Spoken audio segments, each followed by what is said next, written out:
여러분 안녕하십니까? 극심한 내수 침체로 자영업자들이 어려움에 처해 있다는 소식 계속해서 전해드리고 있습니다만 소비 위축이 이어지면서 2분기에 술집 매출이 1년 전보다 10% 가까이 줄어든 것으로 나타났습니다. 경기 위축이 장기화되면서 주머니 사정이 가벼워진 국민들은 외식 밥값뿐만 아니라 술값도 줄이고 있는 겁니다. 이렇게 외식업 불황의 골이 깊어지면서 빚더미에 앉은 채 폐업하는 가게가 49만 개에 달했습니다. 첫 소식 서주연 기자입니다. 20년 넘게 식당을 하며 코로나 위기도 잘 넘겼지만 요즘은 얼마나 버틸 수 있을지 고민스럽습니다.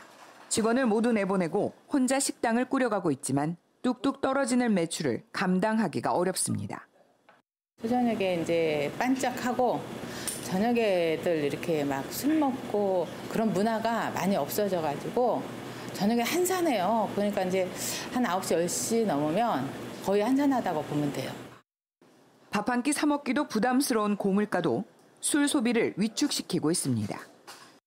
밖에서 외식을 하는 것도 좀 자제를 하게 되고 가게에 직접 전화해서 이제 포장 주문을 하고 좀 멀더라도 저희가 직접 가서 받아오거나.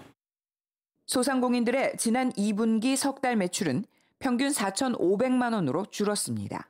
음식업종 가운데 술집 매출이 9.2%로 가장 많이 줄었고 노래방과 PC방, 스포츠시설 등도 8.3%, 숙박 여행업도 3.2% 감소했습니다. 상황이 이렇다 보니 빚을 남긴 채 폐업한 사업장도 49만 곳, 한 곳당 대출 잔액은 평균 6,300만 원에 달합니다. 외식 여가 분야의 소비 위축은 단순한 매출 감소로 넘어 소비자들의 생활 방식과 지출의 우선순위가 바뀌고 있다는 해외여행 수요 증가 역시 국내 소비 여력을 줄여 소상공인 매출 감소에 영향을. 다만 3분기 들어 민생회복 소비 쿠폰이 풀리면서 소상공인 업황이 회복될 것이란 전망도 나오고 있습니다. SBS 비즈 서주연입니다. 정부는 이처럼 침체된 내수를 살리기 위해서 벌써 2번에 걸쳐서 추경 예산을 편성해서 집행하고 있습니다.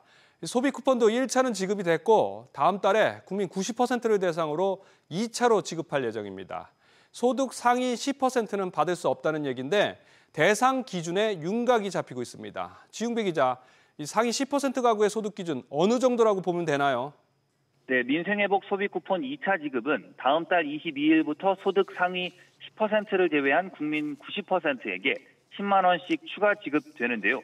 정부는 기준 중위 소득 210% 이상을 2차 지급 커트라인으로 검토하고 있는 것으로 전해집니다. 그렇게 되면 지난 6월 18일 기준 월 소득이 1인 가구는 502만 원, 2인 가구는 826만 원, 3, 4인 가구는 각각 1,055만 원, 1,281만 원 미만이 지급 대상이 됩니다. 다만 1인 가구와 맞벌이의 경우 고령자 비경제 활동 인구가 많은 점을 고려해 1인 가구 소득 기준은 이보다 더 높이고 맞벌이의 경우 가구 원수를 1명 더한 기준으로 적용할 수 있습니다. 4년 전 전 국민 하위 80%의 국민지원금을 지급할 당시에도 중위소득 180%가 기준이었는데요. 이번엔 하위 90%인 만큼 그보단 일부 높여 잡은 것으로 보입니다. 그 외에 고액자산가 선별 기준도 2021년과 유사할 전망입니다. 직장 가입의 경우 종합과세 대상인 재산세 과세 표준 합계 12억 원, 금융소득 2천만 원이 추가 기준으로 제시될 가능성이 높습니다. 다만 정부 관계자는 기준은 아직 확정되지 않았고 바뀔 수 있다고 전했습니다. 정부 설명을 들으면 아직 확정되지는 않은 것 같은데 그럼 언제쯤 결론이 날까요? 네, 정부는 이달 안에 기준을 확정한다는 방침입니다. 지급 대상인 하위 90%를 시스템에 입력하는 데 시간이 걸리는 만큼 선정 작업은 이달까지 마쳐야 한다는 계산입니다. 이런 가운데 지난달부터 이뤄진 1차 지급은 97%가 완료됐는데요. 그중 신용 체크카드 포인트로 지급받은 경우 60%가량이 소비된 것으로 집계됐습니다. SBS 비즈 지웅배입니다. 네, 이런 소비 진작 추진과 함께 국세청은 소상공인과 자영업자가 신용카드로 국세를 납부할 때 내는 수수료율을 낮춰줘서 부담을 줄여주기로 했습니다. 특히 영세 자영업자의 경우에 수수료율이 현행보다 절반가량 인하됩니다. 엄하은 기자. 네, 엄하은입니다. 그럼 국세 신용카드 납부 수수료 얼마로 떨어지는 건가요? 전체적으로 국세 납부 대행 수수료율은 0.8%에서 0.7%로 0.1%포인트 인하됩니다.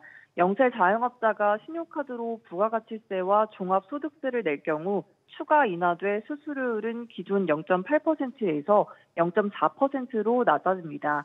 단 연매출 1,000억 원 이상인 대규모 납세자는 이번 인하 대상에서 제외됩니다. 국세청은 최근 납세자에게 부담이 되고 있는 납부 수수료 인하를 위해 신용카드사 등과 협의를 추진했다고 설명했습니다. 지난해 가게 문을 닫은 사업장은 100만 8천여 곳으로 집계되는데요. 올해 1분기 기준 자영업자 대출 잔액은 1,067조 원이며 연체율은 1.88% 등으로 나타났습니다. 정부는 또 전통시장 이용을 촉진하기 위해서 신용카드 소득공제 혜택도 차등을 두고 있죠. 네, 근로자가 총급여의 25%를 초과해 사용한 신용, 직불카드, 현금 영수증 사용분을 최대 600만 원까지 소득공제를 받을 수 있습니다. 기본공제 최대 300만 원에 전통시장, 대중교통 등 추가공제 최대 300만 원이 가능한 건데요. 지출 수단과 사용처에 따라 15%에서 40%까지 공제율이 상이해 주의해야 합니다. 신용카드는 15%, 직불, 선불카드는 30%의 공제율이 적용됩니다. 대중교통과 전통시장에서 사용한 금액은 40%까지 공제받을 수 있습니다. 국세청은 소상공인 사업장에서 사용한 신용카드 등 사용금액 소득공제율 상향과 관련해선 기재부의 법령 개정을 적극 협의하겠다고 밝혔습니다. SBS 비즈 엄하은입니다. 이재명 대통령이 휴식과 재충전을 보장하겠다면서 공약한 연차 확대 방안에 대해서 정부가 검토에 착수했습니다. 다만 이 연차를 늘려도 실질적으로 휴식으로 이어지긴 어렵다는 지적도 나오고 있습니다. 정강윤 기자의 보도입니다. 주어진 연차 가운데 휴가를 쓴 날보다 수당으로 받은 날이 더 많습니다. 1년에 한 15개 정도 나오고 그럼 한 5개 정도 쓰고 나머지는 이제 수당으로 좀 받고 있습니다. 10만 원에서 15만 원 정도 하는 것 같아요. 쉬고 싶어도 때로는 회사 눈치, 때로는 가족 눈치에 휴가를 다 못 쓰기도 합니다. 경제적인 부분도 있고 쉬고 싶다고 해서 뭐 다 쉴 수 있는 회사는 없잖아요. 연차를 쓰면 저한테는 좋지만 이제 또 가족들을 위해서 연차 보상금을 받는 게 좀. 최소 15일의 연차 휴가는 1년 이상 재직해야 발생합니다. 고용노동부는 이 기준을 6개월 이상 재직으로 완화하고 올해 연차가 남았다면 최대 3년까지 모았다가 쓸 수 있는 방안 등을 검토하고 있습니다. 휴식과 재충전을 보장하겠다는 이재명 대통령 공약에 따른 조치인데 연차 확대가 실제 휴식의 확대로 이어질지는 미지수입니다. 휴가를 못 가는 풍토 속에서 수당을 받는 것을 기정사실화하는 직장인도 적지 않게 있는 거죠. 있는 휴가라도 제대로 쓰도록 하는 분위기를 만드는 게 주력을 해야 될 일이라고 생각됩니다. 실제 직장인들은 주어진 휴가 중 70%만 썼는데 이유는 대기업일 경우 연차 수당을 받기 위해서가 가장 많았고 중소기업에선 대체 인력이 없거나 조직 분위기 때문에 못 쓰는 경우가 많았습니다. 연차를 무작정 확대하는 건 실효성이 떨어진다는 지적과 함께 사업주 부담을 고려한 대안도 필요하다는 목소리가 나옵니다. SBS 비즈 정광윤입니다. 정부의 복지 혜택은 크게 늘고 있습니다. 이 소비 쿠폰처럼 돈으로 지급되기도 하지만 무상급식처럼 서비스로 제공되기도 합니다. 그런데 이런 복지를 따져봤더니 가구당 900만 원이 넘었고 자녀가 많을수록 금액은 더 늘어나서 4인 가구 기준으로 2천만 원 가까이 됐습니다. 자세히 알아보겠습니다. 정인영 기자, 정부가 제공하는 의료와 교육 등 이 사회 서비스 전체적으로 얼마나 되나요? 네, 통계청에 따르면 지난 2023년 평균 924만 원으로 전년 대비 0.1% 증가했습니다. 가구 소득 대비로는 12.9% 수준이었습니다.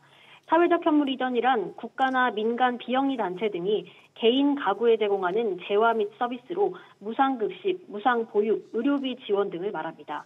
구성비를 보면 의료 비중이 전년 대비 1.4%포인트 증가한 51.1%로 2018년 통계 작성 이래 처음으로 50%를 넘겼는데요. 고령화로 의료, 요양급여 등이 증가한 영향입니다. 반면 저출산으로 학령 인구가 줄면서 교육 비중은 42.4%, 보육은 3.8%를 차지하며 전년 대비 각각 1.7%포인트, 0.2%포인트 감소했습니다. 그럼 소득별로 보면 혜택은 어떻게 됐습니까? 소득 분위가 높을수록 커졌습니다. 2023년 소득 하위 20%인 1분위의 사회적 현물 이전 소득 평균은 723만 원, 상위 20%인 5분위는 1,233만 원이었습니다. 반면 가구 소득 대비 사회적 현물 이전은 소득 1분위에서 48%, 소득 5분위에서 7.4%로 소득 분위가 높을수록 작아졌습니다. 부문별로 보면 소득 1분위는 의료 부문 구성비가 87.2%로 가장 높았고 소득 5분위는 교육 부문이 57.5%로 가장 높았습니다. 사회적 현물 이전은 소득 불평등을 다소 개선하는 효과가 있었습니다. 사회적 현물 이전을 반영한 균등화 조정 처분 가능 소득 기준 진위 계수는 0.279로 반영 전보다 0.044 낮아졌습니다. 진위 계수는 소득 불평등도를 나타내는 지표로 수치가 1에 가까울수록 불평등하다는 의미입니다. SBS 비즈 정윤영입니다. 이런 가운데 청년층의 취업난은 심화되고 있습니다. 취업 문이 더 좁아지면서 일을 하지도 또 일자리를 찾지 않는 20대 시업생 청년은 지난달에 7월 기준으로 역대 최대를 기록했습니다. 이렇게 시업생 청년이 증가하는 데 따른 경제적 비용은 연평균 10조 원이 넘는 것으로 추산됐습니다. 김한진 기자, 우선 이런 쉬는 청년들 현황 얼마나 되나요? 네, 한국경제인협회가 이미숙 창원대 교수에게 의뢰한 연구 용역 보고서에 따르면 지난달에 구직 활동을 하지 않고 일할 의사도 없는 인구 가운데 이유를 쉬었음이라고 답한 청년은 42만 1,000명이었습니다. 7월 기준으로 역대 가장 많은 규모였는데요.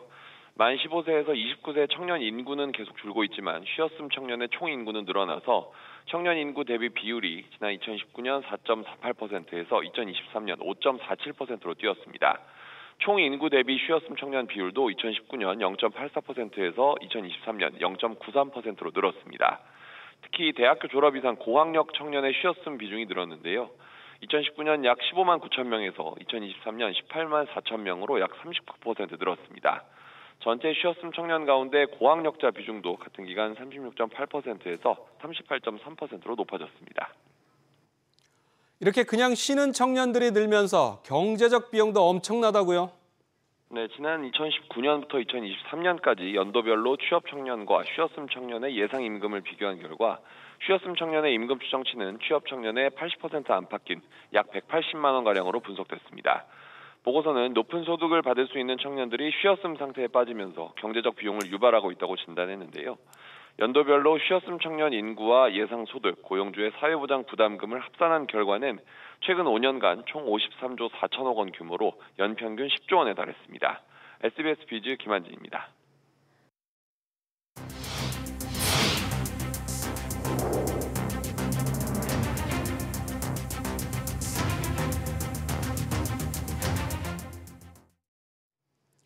여당이 오는 21일부터 시작되는 8월 임시국회에서 노란봉투법 등 쟁점 법안들을 줄줄이 처리하기로 했습니다.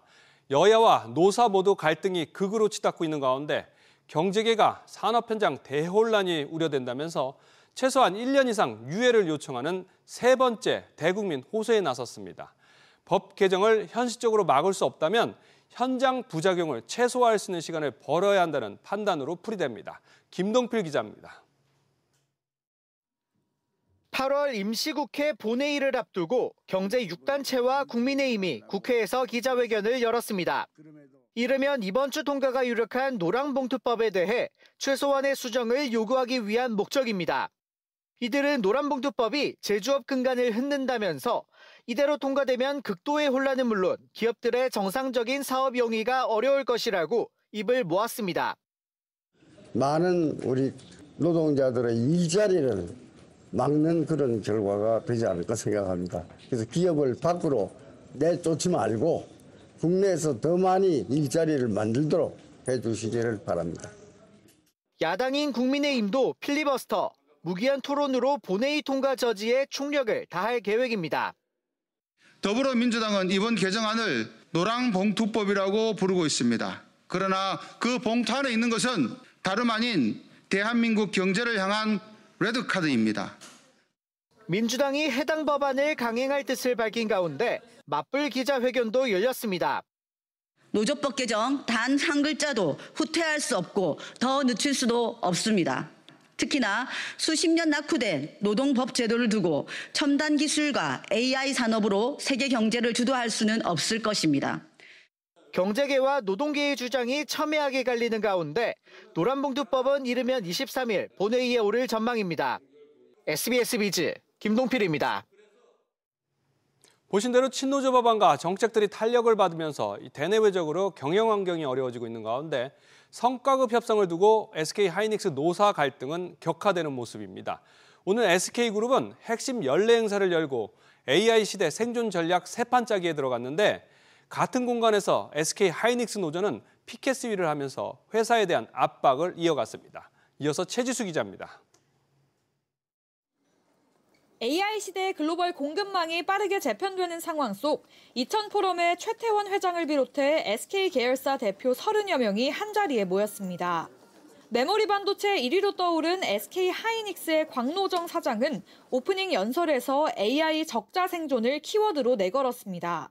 광노정 사장은 9년 전 최태원 회장의 발언을 언급하면서 AI 시대 속 근본적인 변화가 없으면 갑작스러운 죽음을 맞을 수 있다고 경고했습니다. 특히 조만간 미국 측의 반도체 품목 관세 발표까지 예정돼 있어 SK하이닉스의 긴장감이 고조되고 있습니다. 내부적으로는 올해 30조 원대 영업이익의 역대 최대 실적이 예상되면서 성과급 규모를 두고 노사 간 갈등도 격화되고 있습니다. 2021년에 노사가 명확하게 합의 각서를 썼고 그리고 영업이익의 10%를 재원으로 한다라고 약속을 했습니다. 이제 와서 영업이익의 규모가 커질 것 같으니까 일방적으로 10% 재원은 너무 무리하다라고 약속을 파기하는 것입니다. 노조는 지난 6일 창사 이후 처음으로 총파업 투쟁 결의 대회를 열었고 최후의 수단으로 파업 가능성도 시사했습니다. SK하이닉스가 연일 최고 실적을 내며 승승장구하고 있지만 대내외적으로는 공급망 재편과 구성원 반발이라는 변수가 자리하고 있어 돌파구를 찾을 수 있을지 주목됩니다. SBS 비즈 최지수입니다. 계속해서 다음 소식 전해드리겠습니다. 오늘 코스피는 미국 관세 부담과 인플레이션 압력에 힘입어서 3,200선을 내주며 1.5% 급락한 3,170선까지 물러났습니다. 이처럼 국내 증시가 3,200선을 두고 박스권에 갇혀 있는 가운데 출범 반년을 앞둔 대체거래소가 상장 종목들을 무더기로 전격 거래 중단하기로 해서 혼란이 예상됩니다. 비교적 저렴한 수수료와 한국 거래소보다 5시간이나 더 긴 거래 시간을 앞세우며 예상을 뛰어넘는 속도로 몸집을 불린 넥스트레이드가 조만간 80종목 가까이의 거래를 중단합니다. 시장 점유율 15%를 넘지 못하게 하는 이른바 15% 룰을 맞추기 위한 극약 처방에 가까운 자구책입니다. 이민우 기자. 네, 이민우입니다. 이번 거래 중지 조치를 이틀 뒤 모레부터 시작되죠? 네, 오는 20일부터 다음 달까지 YG 플러스 SK 오션플랜트, 하나손해보험 등 26개 종목이 정규 시장과 종가 매매 시장 매매 체계 대상에서 제외되고요. 다음 달 1일부터 2차로 풀무원, CGV, 코오롱 등 53개 종목이 거래가 한시적으로 이뤄지지 않는 등 총 79 종목입니다. 해당 종목들은 코스피 200이나 코스피 150 지수에 포함되지 않으면서도 넥스트레이드를 통해 거래가 가장 활발했던 종목들입니다. 넥스트레이드 관계자는 향후 거래 상황 등에 따라 제외되는 종목이 추가되거나 제외 기간이 연장될 수 있다고 말했습니다. 다만 개인 투자자들은 넥스트레이드에서 거래가 중단되는 79 종목을 한국거래소를 통해서 불편함 없이 거래할 수 있습니다. 예상을 뛰어넘을 정도로 훨씬 커진 점유율을 선제적으로 줄이겠다는 거죠?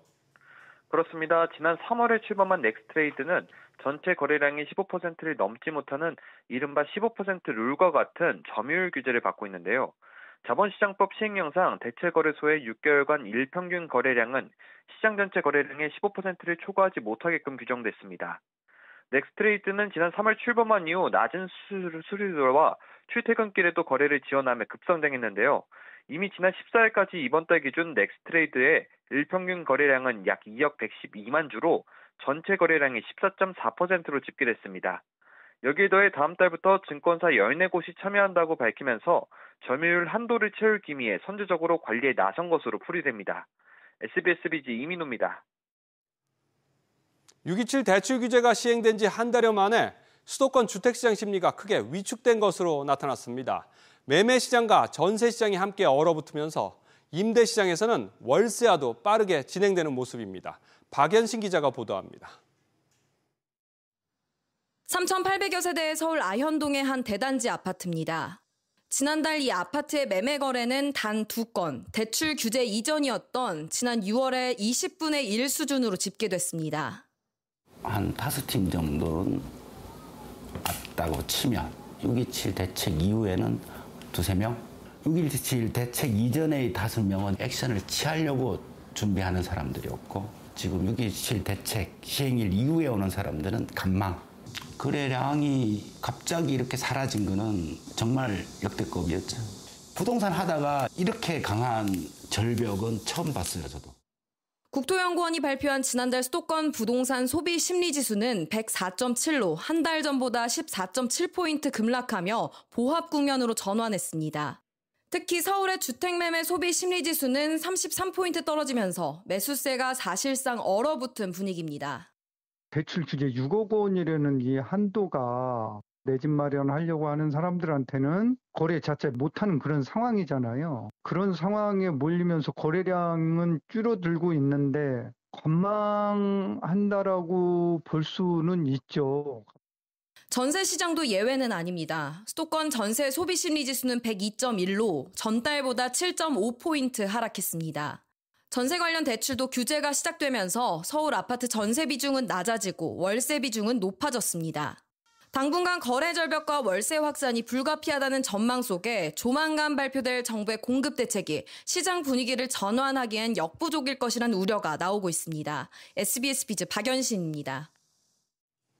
경기 위축과 고물가 속에 가성비 소비가 확산되면서 가장 큰 주목을 받는 것은 다이소입니다. 5,000원이 안 되는 초저가 생활용품으로 그야말로 대박 행진을 이어가고 있는데 그러자 이 대형마트와 편의점들까지 이 초저가 시장 공략에 나서고 있습니다. 신채연 기자가 취재했습니다. 엑스트라 버진 올리브유와 냉동 닭강정 2인분이 4,980원, 2리터 생수 6통은 1,980원, 두부 큰 팩은 단돈 980원입니다. 시중 제품보다 30%에서 50% 쌉니다. 또 5,000원 이하면 좀 더 접근성이 있으니까 원래 생각지 않았던 거라도 살 수도 있고. 이마트는 기존 가성비 PB 브랜드인 노브랜드에 더해 전 품목 가격을 5,000원 이하로 맞춘 새로운 PB OK 프라이스를 내놨습니다. 다이소가 초저가 생활용품 주력이라면 이마트는 식용유와 과자, 라면 등 초저가 식품에 초점을 맞췄습니다. 편의점들도 5,000원짜리 건강기능식품과 화장품 판매 경쟁에 뛰어들었습니다. 세븐일레븐은 매장 안에 화장품을 직접 발라보는 테스터존을 마련하며 3,000원에서 4,000원대 소비층을 공략하고 있습니다.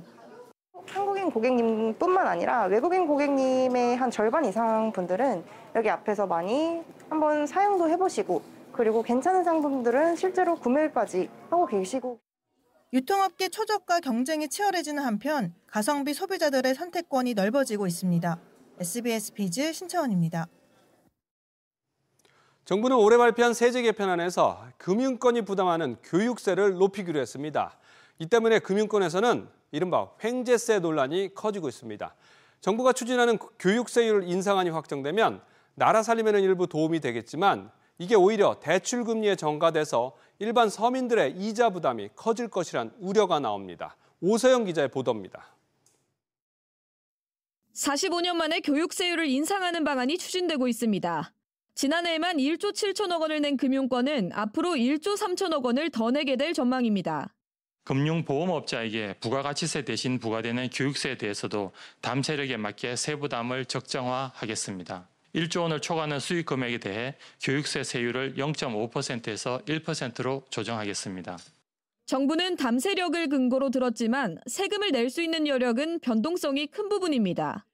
영구적인 세율을 조정하는 건 무책임할 수 있다는 지적이 나옵니다. 또 단일 세율인 부가가치세를 대신하면서 1조 원 초과 시 더 내야 하는 누진세로 적용하는 건 비합리적이란 비판도 나옵니다. 금융협회들은 기재부에 현행 유지 건의서를 냈습니다. 여신금융협회는 현 과세표준인 수익금액을 유지해도 이익과 무관하게 세액이 지속 증가한다는 의견입니다. 보험업계는 교육세 인상이 부채로 잡혀 재무 건전성 지표인 킥스 비율 악화도 우려된다는 입장입니다. 가장 큰 문제는 세금 인상분을 소비자에게 전가하면 대출 금리가 오를 수 있다는 겁니다. 금융권 기업의 입장에서는 세금도 비용으로 봐요. 다양한 경영 수단을 동원해서 비용 인상분을 흡수를 해야죠. 세금 인상분 같으면 예를 들어서 소비자의 가격을 올린다든지 대출 금리겠죠. 배당을 조금 줄일 수도 있죠. 전가할 수 있는 여러 가지 방법은 있는 겁니다. 교육세가 은행법상 가상금리에 반영 가능한 항목인 만큼 가상금리에 대한 정부의 감독이 필요하다는 지적도 나옵니다. 세법 개정안이 국회 문턱을 넘으면 당장 내년부터 적용됩니다. SBS 비즈 오서영입니다. 대통령실은 서울 아파트 매매 가격이 최근 상승세로 전환된 것과 관련해 주택 공급 방안을 포함한 고강도 대책 시행을 관련 부처에 검토하라고 지시했습니다. 강훈식 대통령실 비서실장은 오늘 수석 보좌관회의에서 가계부채 관리 방안 발표 직후 꾸준하게 하향 안정세를 나타내던 서울 아파트 매매 가격이 이달 첫 주에 일시적이나마 상승세로 전환된 것에 유의할 필요가 있다며 이같이 밝혔습니다. 이어 관계부처는 부동산 시장 상황을 면밀히 점검하고 필요한 경우에는 주택 공급 방안을 포함하는 고강도 대책 시행도 사전에 검토하고 준비하기 바란다고 전했습니다.